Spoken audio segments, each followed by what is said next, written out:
Up next, fighting for the Clan Wars lightweight title, we've got Michael Doyle taking on Decky Larkin. Over to our man Mark Leonard for the official introductions. This matchup is for the Clan Wars lightweight title. It gives me great pleasure at this time to introduce the fighter standing to my right. He weighed in at 70.2 kilos, fighting out of EFR. He has an MMA record of 6-1. He is the reigning EFR champion, Michael Doyle!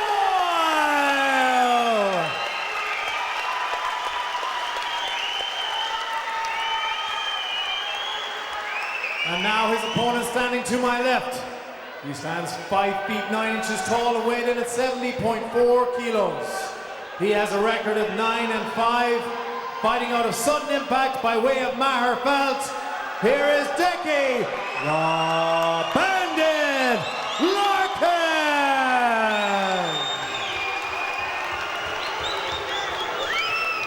Jay Furnace here at Clan Wars 12, alongside me Mark Leonard. We've got this Clan Wars lightweight title fight, and we have a rematch. Michael Doyle taking on Decky Larkin. It's one the fans have been waiting for. A lot of support here for both guys. And Aidan Marin, the referee, gets us started. So a rematch from 2010, this matchup. On the last time, Declan Larkin injured his ankle in the first round. He actually broke his ankle, did severe tendon damage. Fought on for it in that way for a round, and then couldn't fight on into the second, giving a TKO victory to Michael Doyle. Yep, bit of a sore spot for Larkin regarding the loss last time out.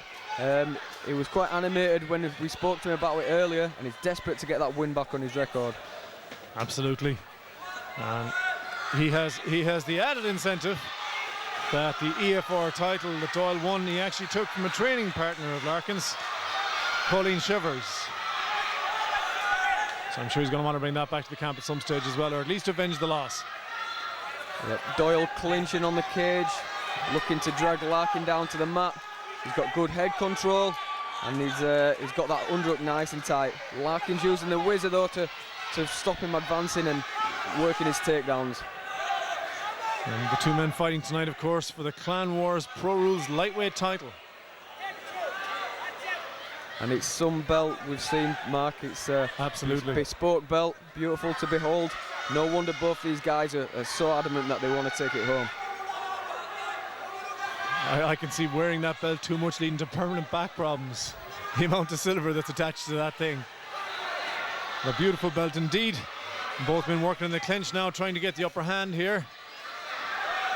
As Larkin turns Doyle into the fence, but he can't seem to get away from the double underhooks that Doyle has wrapped around him. Yeah, such an important part of, such an integral part of any MMA fight. This clinch work, especially when you find guys on the fence.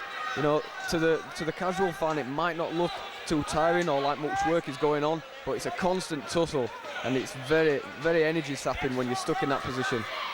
And Doyle has been incredibly tenacious here, as he still is, holding Larkin against the fence and refusing to give up that underhook. Larkin making some headway now, but eating a couple of shots in the process as he locks on a tight clinch, which he's given up on, tries for an elbow, misses, switches to a double leg. That's defended by Doyle, and the two find themselves back in the clinch once more. Frantic little spell of action there. Larkin now attacking for the takedown. He's got the leg, but he's eating some elbows from his opponent. Looking to try and pull that far leg away to get Doyle to the mat. He seems to have his hands linked. Sucks the hips in, although Doyle immediately bouncing back to his feet each time. Yeah, MMA fighters in general are getting so much better at takedown defense on the cage. The big knee comes in there from Larkin. And Doyle has his back now, gets one, now both hooks in. And looks like dangerous times ahead for the long-time Clan Wars referee, Larkin. Yep, Doyle's got a great position, them hooks are in nice and deep, and he's just looking to soften his man up with some chopping little right hands. He's working to try and wrap the arm under, as you said, Jay. It looks quite tight from this position. I can just see through the legs there, and that choke is under the chin. And there's a tap from Larkin. Doyle is the new Clan Wars lightweight champion. It took almost no time at all. What a tremendous matchup. And what great calmness Doyle showed throughout that fight as he worked into that final submission win. We'll go inside the cage there to get the official handing over of the belt. Michael Doyle, the new Clan Wars lightweight champion.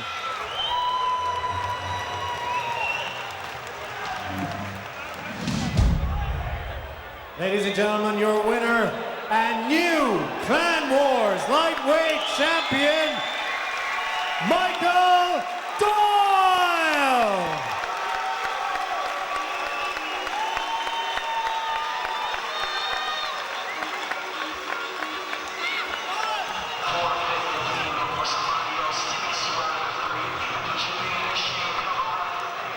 I'm here with the new Clan Wars lightweight champion.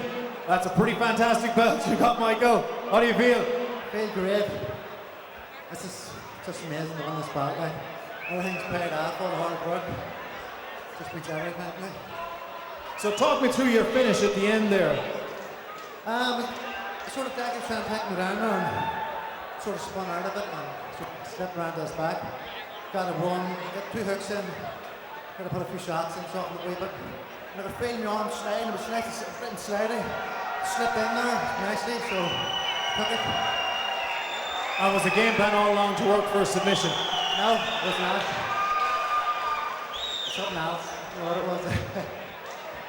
Okay, guys, give it up for the new champion, ladies and gentlemen, Michael Doyle. Just want to thank all my team and EF4, all the training they put in with me. It's been unreal. Thank you, Davy Patterson, for everything. I wouldn't be here if it wasn't for Davy. My wife, Amanda, thank you. Kieran Nash, thank you, Bisson. Work the trip. Thanks, Michael. Good luck.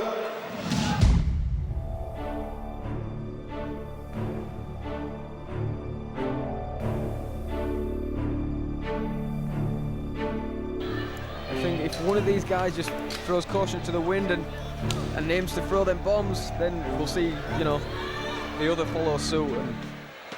So McAllister's well known for having a very hard chin and being able to absorb a lot of punishment. When I put that to Keane before the broadcast, he says he's never been hit as hard as I'm going to hit him.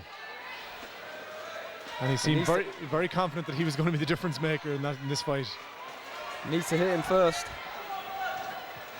That's always the risk when you fight someone like the Fury McAllister. As he changes it up now, looking for a double leg. Keane sprawls well, defeats the takedown. Yep, nice effective bit of takedown defense there from Keane. I actually asked Keane for a prediction for the fight, and he said he's going to have a hard time taking me down and he'll make a mistake. And so far he's lived up to it, with McAllister unable to convert that double leg into a takedown. Yep, good hands and good solid takedown defense can be the making of a very tough fighter to beat, and so far it looks like that's what Keane has in his arsenal. Yeah, I much prefer the commentary booth for this one. This will be a very tough fight to judge. Lots of feints being thrown by Kane. Leg kick back from McAllister for his troubles. Two fighters moving about, trying to find the range. Yeah. Very subtle movements. One for a nice, just as I say that, Keane unleashes a flurry. But one for the striking purists, because it's these tiny little movements, little slips and little feints that'll set up everything else behind it. And McAllister shoots for the takedown, and this time manages to put Keane on his back. And certainly something that'll impact the way the judges scored the second round was that takedown, as Keane works for an underhook and looks to try and escape. McAllister heavy on top, maintaining his side control position, applying pressure with his elbow to keep Keane flat. Yep, Keane using the underhook to try and get up. But McAllister takes the mount. This is a dangerous position if he can posture and let some leather go. Moves to the back and he has the hooks in. And he flattens Keane out. This is a really dangerous position for Tony Keane. Things not going well as McAllister tries to lock in a rear naked choke. And referee stops it for a submission win by Pat the Fury McAllister. A very dejected Keane walks around towards our position here as the two fighters exchange a hug. Presenting the belt, we have Clan Wars promoter Paul McLaughlin. Ladies and gentlemen, the new lightweight Clan Wars G&P champion, Pat McAllister.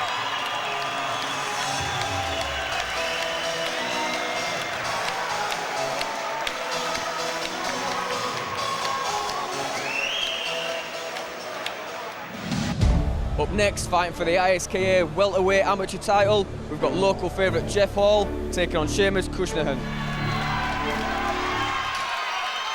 And both Cushnan and Hall have spoken to each other quite a bit, as this fight nearly happened twice already, once in the UK and once in Spain. But neither thought that it would make any difference how friendly they were outside the ring once the cage door closed. Hall makes the crowd a little bit more sprightly with his spinning back kick.